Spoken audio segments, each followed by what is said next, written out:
ત્રિકોણબાગકા રાજાના અધ્યક્ષ જીમેશભાઈ અડવાણી, તો તેમની પાસેથી આપણે લઈએ ગણપતિ વિશેની કેટલીક માહિતી. નમસ્કાર, હું જીમી અડવાણી રાજકોટ શહેરના આદિ સમાજ ત્રિકોણબાગ ચોક ખાતેથી આપ તમામ ભક્તજનોને વંદન કરીને નમસ્કાર કરું છું. છેલ્લા 12 વર્ષથી રાજકોટ શહેરના આ ચોકમાં આ લીમડા નીચે દુંદાળા દેવની સ્થાપના કરીએ છીએ.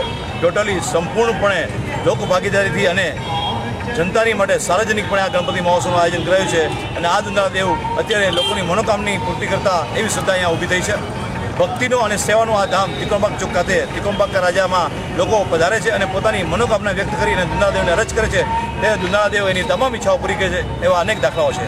આ કાર્યક્રમને સફળ બનાવવા માટે હું અને મારી ટીમ ખડે પગે છીએ.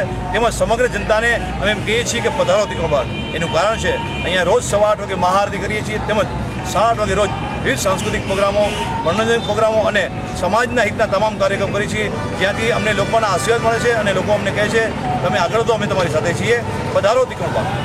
જીવીભાઈ, મુંબઈની સરખામણીમાં હવે રાજકોટમાં ગણપતિ ઘરે પધરાવવાનો અને પંડાલનો પધરાવવાનો ટ્રેન્ડ વધતો જાય છે, તો એના વિશે હકીકત એવી છે કે મુંબઈ મહારાષ્ટ્રના ગણપતિ મહોત્સવ વખણાતા હતા અને રાજકોટના દાંડિયા નવરાત્રિ મહોત્સવ વખણાતો હતો. પણ હું શિવસેનાનો પ્રમુખ હોય એટલે મુંબઈ આવક જાવક કરતો હતો ત્યારે મેં ગણપતિનો મહિમા અને ત્યાંની જે સિસ્ટમ જોઈ ત્યારે મને થયું કે આપણે પણ રાજકોટમાં આવું કરવું જોઈએ. મુંબઈ સ્ટાઇલના સૌથી પહેલાં ગણપતિ કરવાનો જશ અમારી ટીમને ફાળે જાય છે.